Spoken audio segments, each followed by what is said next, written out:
Well, hello, Remax campers, and welcome to week 2 of Camp Remax 2017. My name is Michelle Hoyt, and I'm a training specialist for Remax Integra, specifically in the Midwest region of the United States. And I'm really excited to be here, and I hope you are too. So, this is our 5th annual event, our summer webinar series here for Camp Remax. And I know there's a lot of you out there watching today from the US, from Canada, and over 40 countries. So thank you, and we're really glad you could join us. If you missed week 1 last week with Amanda, it was all about the elements of a winning business plan. Well, that session was recorded and it was posted on the Camp Remax Facebook page for you to review. And we bring you this Camp Remax as a summer webinar series to help you take a quick break from your busy season and learn some new tips and tricks for the rest of the year. Now be sure to follow along with us each week on Facebook, Twitter, and Instagram, and use the hashtag Camp Remax. Join in the discussions and post your pics of how you're even watching today. There were some good ones last week of people making s'mores. It was great. This webinar is going to run for just under 30 minutes, and it is being recorded and will also be posted. So this week, we're shifting the focus to lead generation, but more specifically, tips on lead generation. So that's right, we're going fishing today. We're going to get out the fishing poles, we're going to bait the hooks, and we're going to throw our lines out to catch as many leads as we can. But more specifically, this isn't a typical here's how to generate leads presentation. You've seen a lot of those, but rather a session on lead generation tips and best practices. We're going to bring you ideas on how to help you reset your lead generation efforts. Generating leads is a multifaceted approach, and it would be ideal if we all had the secret recipe for getting all the leads out there, but that isn't so easy. We need to be proactive, we need to be strategic, and we need to be so savvy to compete with the thousands of other real estate professionals out there and to meet the demands of today's consumer. So here's what we're going to cover this morning. First of all, you need to determine the purpose of what your efforts are. Then you're going to need to implement a way to respond efficiently, that is. Thirdly, you have to be set up properly both on and offline before you actually go fishing for leads. And next, your efforts will vary depending upon the type of lead that you are looking to generate.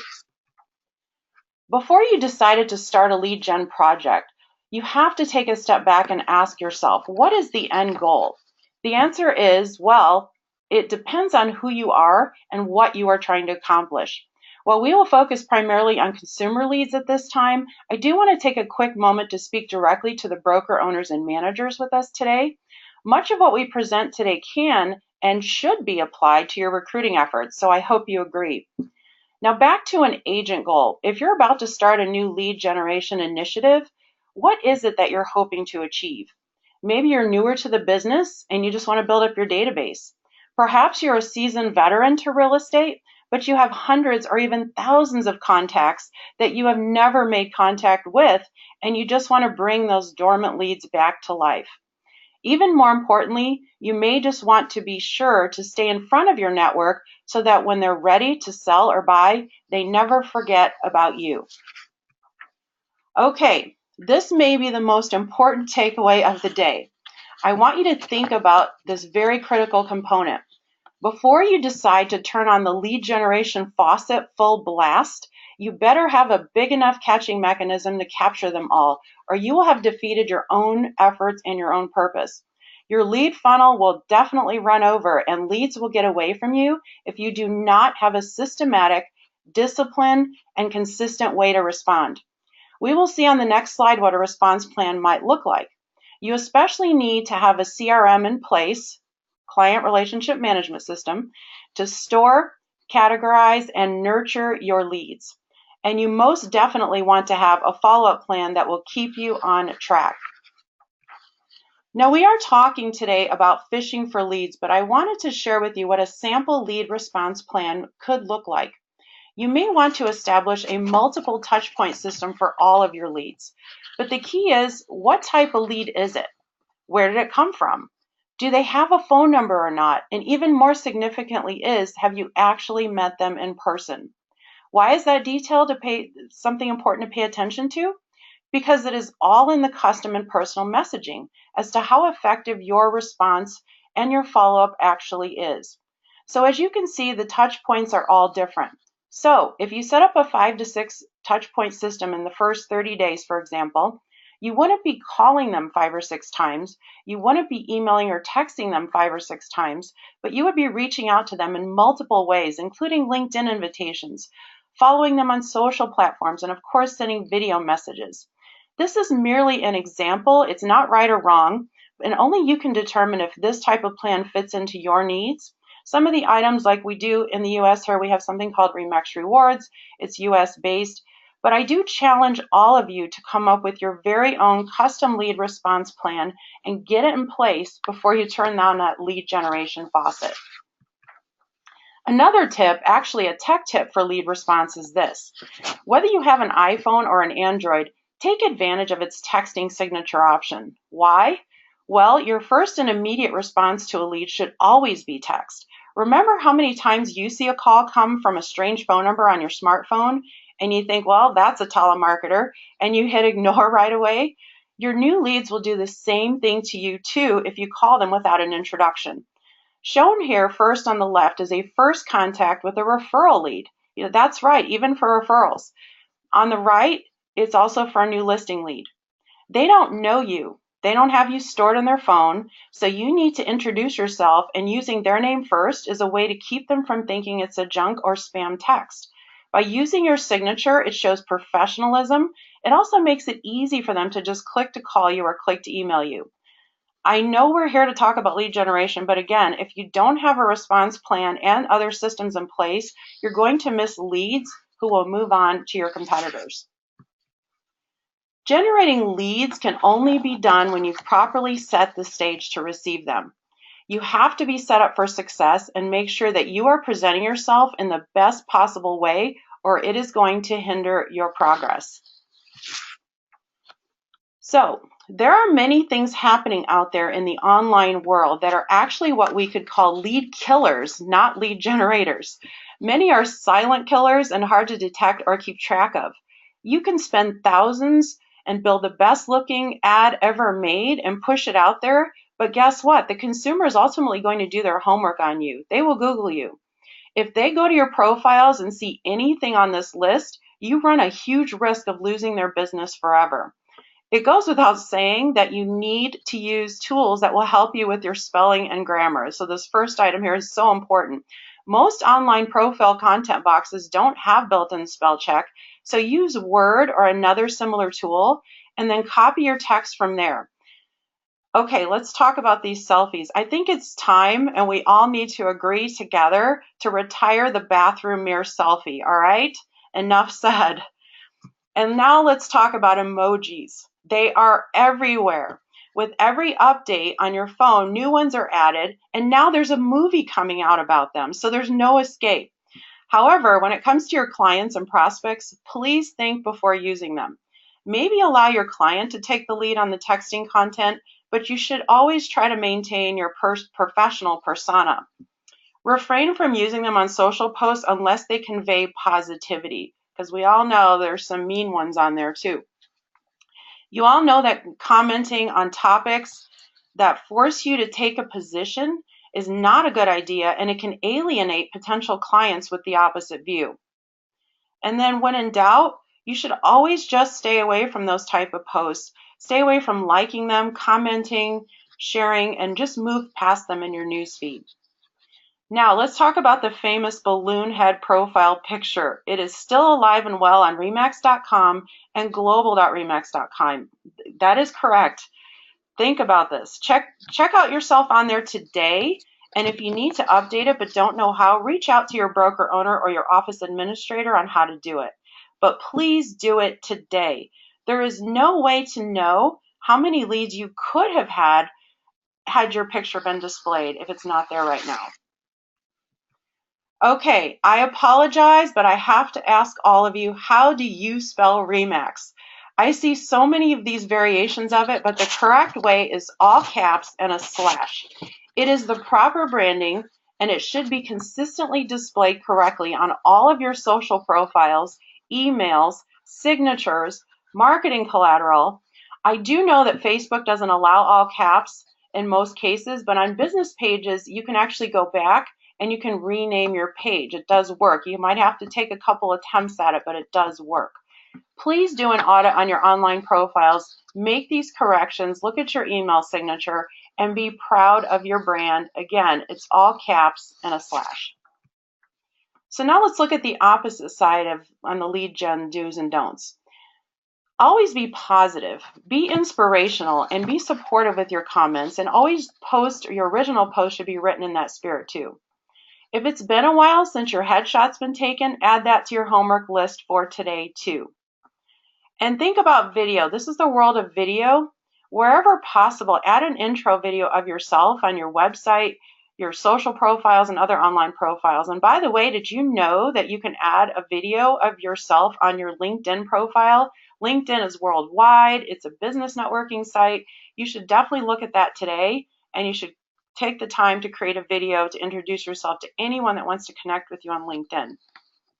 Finally, is your social media presence obvious? Now, on any given day, think about how many ways people contact you. Text, emails, calls, Facebook message, FaceTime, Facebook video chat. Wow, right? That happens to me daily, only I need to add in Skype and Google Hangout because I'm also contacted that way too. But with every lead you get, you never know what is going to be their preferred method of communication, right? Well, this isn't just applicable to lead response, but for lead generation too. If you display all these available communication channels to reach on all of your marketing collateral signage, do you think this might possibly be creating a lead generation opportunity? It very well could. Think about those consumers that are a little bit more tech savvy and they see these things. They're like, wow, this agent's got it together. They're using all the cool tools that are out there today. Think about every time you give out your cell phone number. When you do that, or when someone gives you a number, do you automatically know that you're an iPhone or an Android user or vice versa? No, you can't tell just by the number. But if you display the FaceTime logo, they're going to know instantly. Well, iPhone users will recognize that, of course. And be sure to include Skype or Google Hangout so Android users see that and know that you're ready, willing, and able to communicate that way also. I know many of you out there have shown homes via Skype or FaceTime as it's necessary in this fast-moving market. Let your leads in your sphere know you are relevant and have evolved and you're current and you're utilizing these tools to communicate and that you are accessible just about any way that they might prefer. Well, there's many different types of leads. We're going to focus on these major categories and we're going to offer you just a few new ideas and perspectives, some tips. Online leads is such a broad spectrum. We're just going to take a look at it from a very high level. We're also going to look at ways to reach out to your database, ask for referrals, and get some repeat business. And of course, then there's a little bit on the art of networking. With online leads, the simplest way to break it down is by organic or free ways to generate leads. And then, of course, there's paid advertising. We have a very limited time today, so we're really going to emphasize organic or free over paid, as it's something that can be done by all of you, regardless of your market, your country, your area, your zip code, and of course, your budget. Here's a question for you, and think about it seriously, please. Do you just assume that everyone you're connected to knows you're in real estate? Or do you feel like you would be high pressure or pushy if you keep telling them that you are a RE/MAX agent? Well, guess what? You are in real estate. You are a RE/MAX agent. Be proud of it. There is no shame in announcing to the world who you are and what you do. You are part of the #1 real estate brand in the world. So are you wondering, how do I do that? Well, let's take a look at some possibilities. Again, do your friends always think of you when thinking of real estate? There's a pretty good chance it's no. Let's take a look at 2 potential and sample social posts that can help remind your network what you're all about. On the left, you're all in a fierce race, I get it, to get more sellers right now. So why not plant the seed with your social contacts and get them thinking about selling and that you are the one to go to. It's subtle, it's to the point, but why not? Put it out there. How about the image on the right? come up with a self-promotion post like this.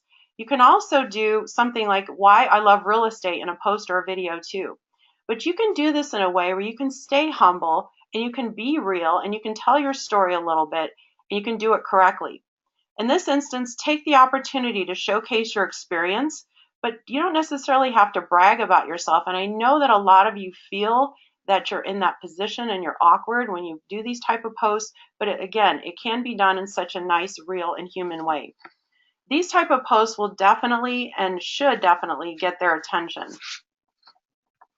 Now, if you're wondering, how did I do that? How did I create those posts? Well, the answer is a free design platform called Canva. If you haven't heard of it by now, now's the time. You're missing out. Canva.com is incredibly easy to use, and you can create social media headers and posts, infographics, mini ads, and it's free when you upload and use your own photos or choose from dozens of free images and graphics in their library. Again, Canva.com. This is not a commercial pause. I can assure you it's something that I've been using for a couple years now, and you can have a lot of fun with it. So I encourage you to get on Canva, sign up today. Facebook cover photos are the centerpiece of your profile in any pages that you create. Why not take advantage of its position? Cover photos are public. Let me emphasize that. They are public. So you can turn it into another lead generation pipeline. A best practice out there is to add a call to action on the actual cover photo. As shown in this example, the main message drives the consumer to want to know this. Hey, yes, I do want to know what my home's worth. Now they have instructions on how they can act upon that. So the only way this works is by linking it, though, to a landing page that can capture the lead contact info. Part of your homework today is to Google landing page options for Facebook. There's quite a few of them out there. Marketo, PageModo, those are some of the ones that are out there, but please look those up because there's a lot more now than there were just a couple years ago. What this will do is take your consumer directly to a lead capture page, and then you get the information and you can sign them up for whatever market report, program, or platform you're utilizing. Now this design, also done in Canva, it's pretty simple and straightforward, almost has a billboard look to it, but you can also come up with something even more elaborate. Once you start using Canva, you're going to get really good at it.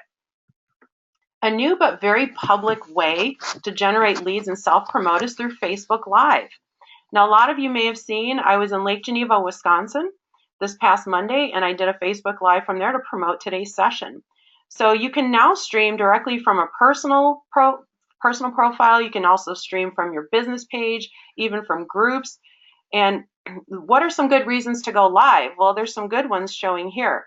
Some of the things your fellow Remaxers are doing out there are these very things. They're generating interest, they're generating excitement and engagement, and it's a great way to bring your followers an experience they may have never gotten. How many of you have ever been to Lake Geneva, Wisconsin? Well, now you've seen it, and I know some of you are tuning in from other countries, so now you've seen it, and maybe you can go there someday, but I wanted to bring you that experience, and hopefully I accomplished that. But you can also promote your own listings, you can show off the balloon, and how you give back to the community. If you ever have something going on, you can do that. Now, you can change the visibility and privacy to public rather than just to your friends, and that'll help you get more exposure for leads, and that would definitely be the best approach. The privacy settings of your Facebook post can actually help you generate more leads. In these examples, you will see how this post is set to go to a specific list that I set up. However, when you click on the audience dropdown, it takes you to the privacy list options. If this post or live stream is appropriate, and keep that in mind, if this is appropriate to be seen by the whole world, then click on the public option to get that content out there. This is the mobile view because I wanted to show you that you can actually do this from your mobile device from the app. So you don't have to be on desktop to change this privacy setting. Now, when you go public, it is very public and there's no going back.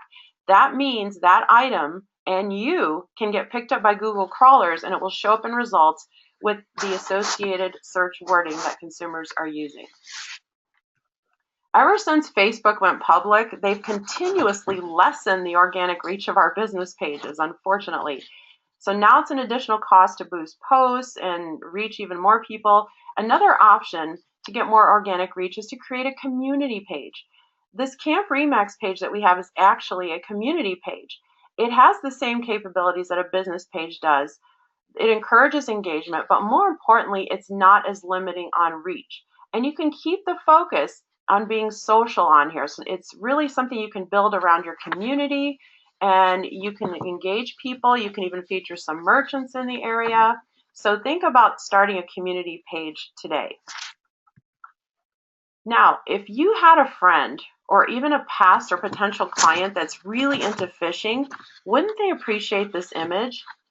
Not only will they see it, but so will their friends or followers if you share this with them. This is where you can impress them with not only your listening skills, your attention to detail, but you can also possibly even get a referral out of them. Because again, their friends and their family and everyone they're connected to will see this when you share this and say, hey, I saw this and I thought of you.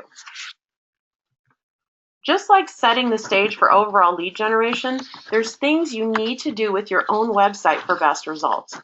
You have to have a domain name that's easy to say, easy to remember, and looks good on a sign or a business card. For instance, WisconsinLakeLiving.com or IndianaHomeplace.com.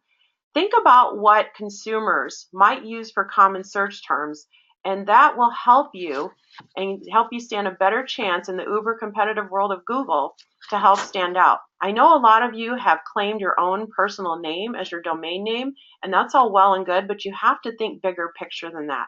You have to think outside of your world. You have to think, what would someone coming from outside of my state, outside of my country, what would they use to search for homes in my area? And that's where you put it all together. So again, it has to be easy to say, easy to remember, looks good on a sign. Make it marketable. Let's talk about search engine optimization. Google is scrutinizing for on-page SEO. What that means is they want to see that the content on the page matches what the meta title and description is. The meta title is the bluish purple headline that you see whenever you get Google results. And then the meta description is the paragraph below it that kind of gives you a preview of what to expect if you click on that link. So check this out on your websites. Make sure that your meta titles and descriptions for each page matches what's actually on that page, and Google will tend to favor those. Now, even if you've only update your main photo or your slideshow images, it's really important that you keep your website fresh and updated. Try to do at least once a month. Again, just a photo update or something like that. Original content is really important. It's a step towards better results. Think about lead capture. Use the built-in lead capture that's on your site, or you can also add lead capture widgets depending upon the paid lead products that you're using, even some of the free lead products that are out there. Check and see if there's a widget available, Facebook ads, things like that, where you can capture more leads on your site. When it comes to ads, any ad that you run, try to direct them back to your site and then set up tracking pixels in Google Analytics. Now, I know that's definitely more advanced for some of you. So there's plenty of YouTube videos on doing all these things, how to set up Google Analytics, but it's really important that you try to drive traffic to your own site. No one else is going to promote your website but you. It's yours. So you've got to do whatever it takes to get people there. Now, most sites have, lately, a lot of the new sites have free blog features, so you've got to take advantage of that. You can share directly you can post it and share it directly to social, and always, please, always use your own original content. Networking is always happening. You may actually go to a networking event for that purpose, or you might belong to networking groups, but you're always doing this. You have real estate conversations with perfect strangers in restaurants, coffee shops, airplanes, and at the doctor's office. So basically everywhere, right? So you always want to be prepared to provide and receive contact information. So you never have to worry about having a business card when you meet a prospective client anywhere. Another item for your homework list is to add yourself as a contact in your actual smartphone. Make it formal. Fill out the office name and the address as shown in the example. This will now be your e-card for business. All you have to do is text it to someone you just met, and they'll have you in their phone for when you do call, then your name will show up and you're not just some strange telephone number. Make it easy for them, but then also it's a great way to get their number. It's a lot nicer and softer to say to someone, why don't I text you my information rather than, can I have your phone number? Referrals are the oil in our real estate machine. And for some of you, almost 100% of your business comes from referrals. To get one is the highest compliment, and that means you've earned the trust of the person referring, and you've also provided an experience they were happy with. You can take that same referral position and display it on a social post. Once again, using a design element like Canva, you can ask for referrals from your connections, and why not? You've earned the right. Create a post, or you can use a video email program like BombBomb to send a message to your database or past clients and ask them to refer business your way. Explain that this is a natural course in the building of your business, that you need to get more clients, and how you can't grow as successfully without their help. There is no shame in asking. So it's time to wrap up our fishing. Let's review what we've learned today. So number one, let's have that end goal in mind. Is it to build my database, or is it to revive my database? It'll be different for each and every one of you. Number two, do not, I repeat, do not initiate any lead generation initiative until you have a lead response plan in place, or you're going to miss leads. Number three, remember the do's and don'ts of setting the stage for lead gen. So important. Check the spelling, updated pictures, do an audit on yourself, go incognito on Google Chrome and look at your profiles like a consumer would. Do all of those things. Next, don't post just to post on social media. Think about quality over frequency. Now, when it comes to asking for more business, just do it. Ask for more business. Your clients will actually expect and respect it. And then finally, networking goes on 100% of the time. I've heard so many great stories out there about an agent wearing a RE/MAX t-shirt at the gym, or carrying a gym bag with RE/MAX on it and then getting a listing because someone approached them at the gym and saw their information. I hear all of these. Wear your name tag everywhere, wherever appropriate, wear your RE/MAX gear, really promote it, promote yourself on social. Network is always happening. So now it's time to announce our Camper of the Week from last week's campfire. The challenge was to post about your favorite camping memories, and this week the winner is Angela Lawless with RE/MAX Elite in Palm Bay, Florida. She shared a nice collage on Twitter, as you can see here, on how she likes to camp. So congratulations to you, Angela. Thanks for participating, and great job. That brings us to the next Camper of the Week challenge. Please post some of your best fishing photos. And I know right here in the Midwest region, we have a lot of fishermen. There's a lot of that going on, a lot of lakes. Please post your pictures on Facebook, Twitter, or Instagram using the hashtag #CampRE/MAX, or mention #CampRE/MAX on Instagram or on Twitter. You have 1 week, and I'm excited. I cannot wait to see your photos. Please join us again next Thursday, July 20th, for week 3 of camp. Amanda Ward's going to be back, and she will talk about using a paddle to maneuver through managing time and tasks. Again, this session was recorded and will be posted on the Camp RE/MAX Facebook page sometime later today. Thank you so much for attending, and we will see you next week.